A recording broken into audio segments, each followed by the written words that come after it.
Now the Boardwalk Honda Hotline as he joins us here on the Sports Bash Live on 97.3 ESPN. Happy Easter to you there, Legs. Appreciate you coming back on. How are you, man? Same to you. Same to you. Happy Easter. Hope you had a great weekend, great holiday weekend. I'm doing well, man. These playoffs, first round hasn't been too dramatic, but we're going to get a little bit of drama tonight finally. Yeah, and I know I saw you on SportsCenter the other day say that at the beginning of these playoffs, you didn't think the Sixers could make it to the Eastern Conference Finals. Have you changed your opinion based on these 4 games? Yeah, I think what's happened, I think going into it, you had those 4 top teams, and, you look at them ranked 1 through 4. I look at it as rungs on a ladder, and I thought there was space, a good amount of space between each rung, because to me, Milwaukee was clearly the best team. They've been the best team all season, both ends of the floor, consistent, complete, great role definition, a superstar player that seems like he's now finally learned how to be unstoppable where you can't really game plan for him.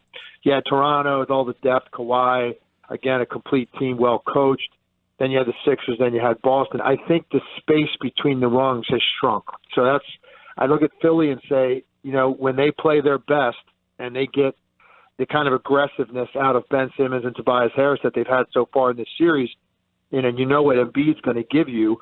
When you look at this team now, I say it's not unrealistic to think about them making the conference finals or potentially the NBA finals. And I didn't really believe, based on the way they closed the season, the last few weeks, I didn't think they were a team that was in the right place going in to make a serious run. And they've actually been tested more than any of these teams at the top of the East, because Brooklyn is a very tough, gritty team, a team that's played them very well in the season. So from a matchup standpoint, I think they got the toughest matchup of any of these 4 teams at the top, and they've been challenged, they've been tested, but there's been some breakthroughs for me with their team offensively that I needed to see to think they have a legitimate shot at a team like Toronto in the next round, or if you look beyond that, Milwaukee potentially, or Boston in the conference finals. Now, you got this series, they lose game 1, and then game 2 is close up until halftime, and then they really pull away. Was there a turning point in this series? Was there an energy or a pace or something that kind of changed where Philly really grabbed a hold of this thing? Yeah, I thought, honestly, I thought it was the difference was Ben Simmons in the second game, third game, did it again in the game 4. His aggressiveness in thinking about being a scorer once he gets below the foul line, because to me that's been a big problem. I don't think Ben Simmons has done a great job of recognizing his opportunities and utilizing his size and skill and speed to put pressure on teams as a scorer. I think he premeditates being a playmaker too often, and he looks confused at times when teams are off of him a little bit. He doesn't know how to affect the game. I saw something change in him with their back against the wall a little bit in that second game, and it's carried on. He's now playing faster up the floor. He's playing more downhill, and again, when he gets below the foul line area, he's now recognizing there are opportunities to overwhelm people with his talent and get all the way to the rim. And he's also recognizing it's critical for his team that he takes advantage of those opportunities because it puts so much pressure on defenses to deal with this guy and what you have to do to load up and make sure you've got someone on the edge of the lane to take away those drives. It makes the game easier for Tobias Harris and Jimmy Butler and J.J. Redick and everybody, Mike Scott, and all those guys on that team. And there are times I would be frustrated with Ben Simmons in the regular season because I thought he would get into this passive mindset where all he was doing was having his head on a swivel, looking around like, who could I make a play for, when sometimes the best play is for himself. So for me, that is really when this series started to turn. And if he continues to play with that level of aggressiveness every night, that's what gives me more hope that they can make a serious run here. Legs, what have you seen in this series, specifically with Ben Simmons and Joel Embiid, how they coexist together? Because, listen, there's been some skeptics out there. I'm assuming you're not one of them. Maybe you are, with how they coexist on the floor together. Two great talents, but there is some truth to Embiid clogging that lane, and with Simmons not shooting outside the paint, that can be a conflict of interest. What have you seen in this series that makes you feel better about them coexisting moving forward? Yeah, I've never really thought it was going to be a big problem. I think what I've been frustrated about is I don't think there's great structure in what they do offensively to have things in their package as a team to accentuate what Ben Simmons can do and where Embiid catches the ball. Because to me, it comes from offensive construction, how you keep guys from stepping on each other's toes. If you just go out there and just say, hey, we're going to play sort of a pickup style basketball, and you've got this guy that plays point that's not a great perimeter shooter that wants to score in certain areas of the floor, and then we've got this other guy that can score from all over the court but is obviously at his best when he plays power basketball inside, and you just ask them to go figure it out on the fly, you're going to have some times where it looks awkward. I think there needs to be more of a mandate offensively that you're going to put stuff in that helps Ben Simmons, because it's a designed play to come off a back screen, when he starts at the top of the key, roll into the post on the right block. And now this was intent at the start of the possession was get Ben Simmons the ball on that block where he can come to the middle with his left hand. And now Embiid knows to space out in that particular possession. Everybody, knows where to be when you're going to have one cut or two guys spotted up, but it's a play design. It's not just, I hope they get to this, in the flow. And I think the Sixers do a lot of that. And I've been frustrated by that, but I don't think you have a problem because of Embiid's versatility as a scorer all over the floor. And then if you put a couple of shooters on the floor like Redick, Tobias Harris that naturally want to space out, there's no reason why Ben Simmons and Joel Embiid can't not only coexist, but be one of the more potent combinations that this league has, because they have size and athletic ability and ability to overwhelm you physically that a lot of teams don't have at those two spots. So I think it's a cop-out when people say, they can't coexist because Ben Simmons can't shoot. No, I think it comes down to how you structure your offense and how you mandate guys are going to play where they're going to be. Not the entire game. You don't want to make guys robots, but I don't think the Sixers have enough structure in their offense at times. And I think that's when it looks awkward because they don't necessarily always read each other all that well because they still are young players. It's a really interesting point, Legs. And going off that answer, you mentioned not enough structure in the offense at times. It's not the end of the world, but how do you think Brett Brown has done specifically in this series against the Nets? Have you seen anything where he's put new structure in the offense, he's called plays differently, he's adjusted differently, and how do you anticipate him to do, hopefully, moving forward into the second round?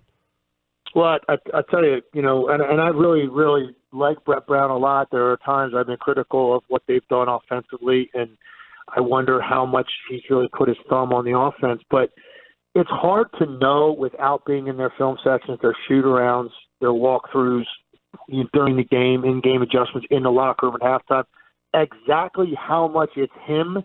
But there are times the offense, I think, in this series, has looked unstoppable at times. Like they just, the flow to it has been really good. I think he has done a good job at having good combinations on the floor. He's made some decisions with shortening his rotation that I think were smart. I think that's Brett Brown's decision there.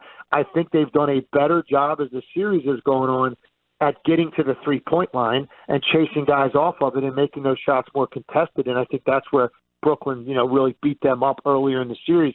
That typically is a coaching move. Now, it could come from an assistant coach, but Brett Brown's got to sign off on that. He's got to be the one making those adjustments in a film room or at a shoot-around, and how they're going to try to diminish the efficiency of guys like LeVert and Dinwiddie and and D'Angelo Russell and their three-point shooters. That, to me, it might be the biggest thing you have to do when you play Brooklyn. They're going to shoot a ton. They're dangerous. They've got balance. You don't know where it's coming from. So if you're not really prepared to be in good spots, and particularly how you're going to defend ball screen, if you're not ready for that, and that's something that's been pounded into guys' heads, you're going to look a little bit lost. And I thought the Sixers did early in this series. That's gotten better, and I will give Brett Brown credit for that as well. And there's no question. People could deny all they want to. There's no question Brett Brown, that seat was getting very, very warm. And he was under an immense amount of pressure if they don't win this series. And I think the three-point shot that J.J. Redick hit and that Mike Scott hit in Game 4, those big shots down the stretch, nobody was being sigh of relief bigger than Brett Brown, because now you've got some cushion. And now, look, it's not over yet, and Brooklyn's a dangerous team, and this is obviously Game 6. Has really got to go knee to throat and end this thing so you don't go back on the road. But if they don't get out of the first round with a team that was put together with expectations to get to the finals this year, you can't tell me any coach in that situation is not going to be under an awful lot of pressure where maybe, he's not the guy coaching this team beyond this season. I think that's a real thing. Sixers get through this round and they play Toronto, whether they win or lose that series. They play the Raptors and that goes 6-7 games and it's a really competitive series.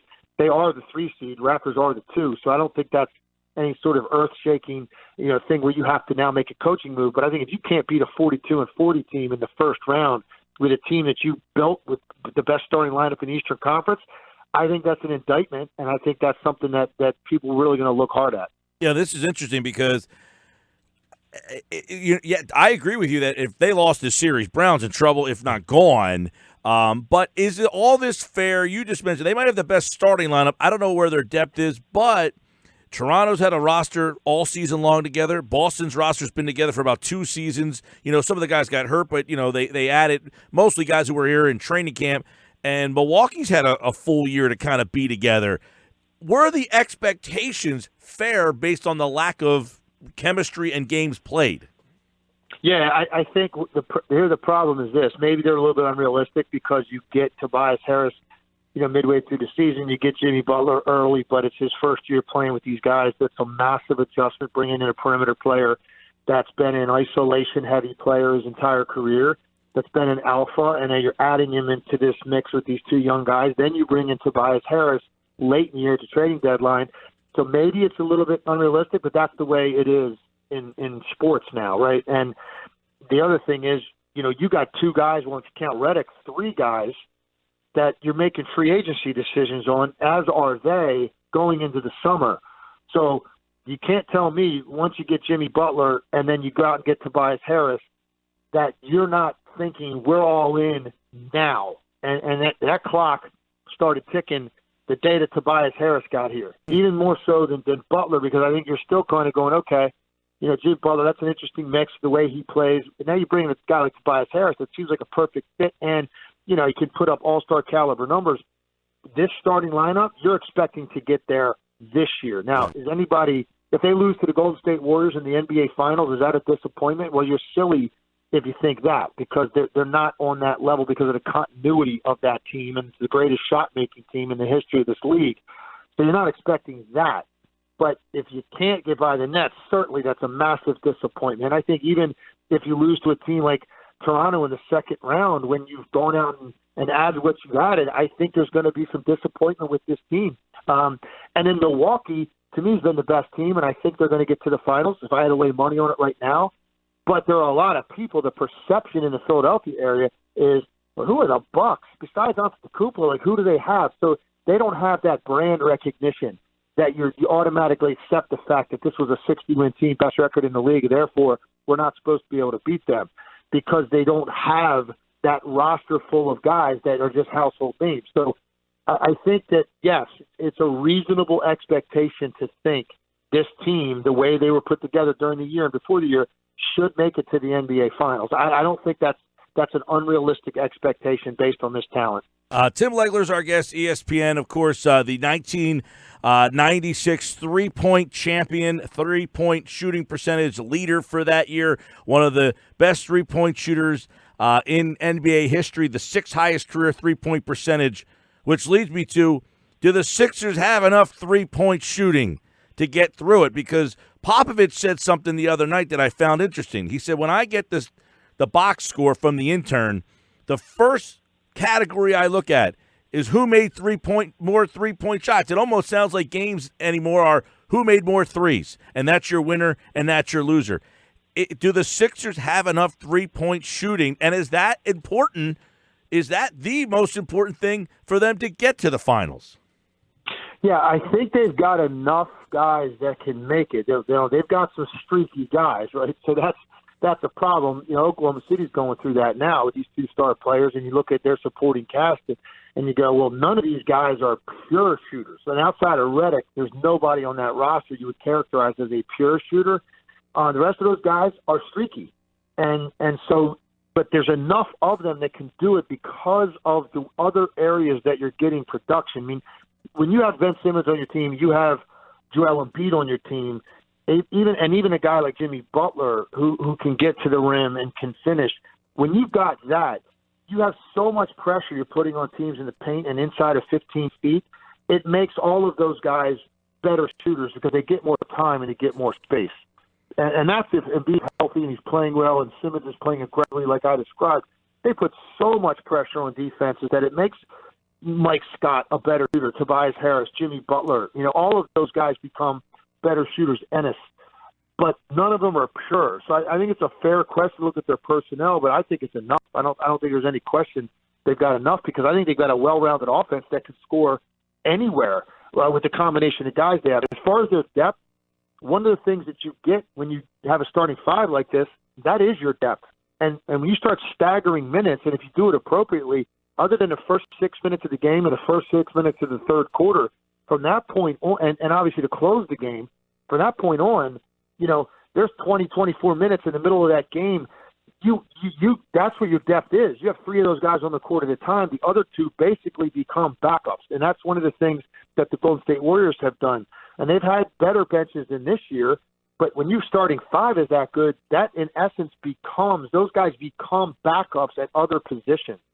And so that's what I think the Sixers do have. So I'm not too worried about the depth, and they've gotten great contribution from Marjanovic, more than anybody would have expected, what he's given them offensively. So that's been a nice boost. Mike Scott, who struggled with his shooting, but still stays on the court because of his toughness, and now he's starting to make shots. And then you stagger those other guys. I think you've got enough depth there to make a run. Toronto's got more depth, I would say. Milwaukee's not the deepest team in the world. Boston obviously has a ton of depth, but they've had a really difficult time with everybody accepting their role and playing in rhythm and figuring out who's going to play well every night. So they've struggled even though they've had depth. So I think the answer to the question is yes, they have enough depth, and you would love to have a couple more just pure shooters on the roster, but those guys are better shooters because of the pressure Embiid and Simmons put on people. Tim Legler, I got those stats, by the way, from TimLeglerBasketballCamp.com, and you've got more camps coming up. You've got the early bird registration, which is ending soon for any of our listeners in the audience whose parents want to get their kids to the Tim Legler Basketball Camp. Give them the info. Yeah, I appreciate you. Appreciate you mentioning that. It's July 29th to August 2nd, and this is my 12th year having a camp. I started it when I moved into South Jersey years ago, and it's fantastic. It's been selling out every summer. We moved it this year. It was at Gloucester County Institute of Technology for years, and we've moved it to the Total Turf Complex in Pittman, which is if you haven't seen it, it's incredible. The size of this place and the state-of-the-art facilities. It allows me to expand the camp and make it much bigger and better than it's ever been. But it's 8 to 16 boys and girls. We break it up, and it doesn't matter if you've never played basketball a day in your life or you're a kid that's a really good high school player already and wants to take it to another level. It's a really high-level actual basketball camp where we're going to give you a blueprint how to get better. I'm very proud of what it's become. Great staff full of high school coaches and college players in the area, and I'm just very proud of what it's become. So in early bird, you're right, Lance, it starts May 1st is when that ends. Get a little discount if you can get registered now, and everything you need to know about it is on the website, TimLeglerBasketballCamp.com. It's got everything on there, including the ability to register. That's the website. You'll see plenty more of Legler on ESPN throughout these playoffs. Sixers Nets tonight right here on 97.3 ESPN. Always appreciate the time, pal. Mike, anytime, man. I'll catch up whether at the end of this round, if it goes further, or certainly in the next round, and we'll keep talking throughout the postseason. You got it. Round 2, let's hope starts tonight, or starts with a win tonight. That's right. Tim Legler here on the Boardwalk Honda Hotline. Tim Legler, BasketballCamps.com, and you'll see him all over ESPN TV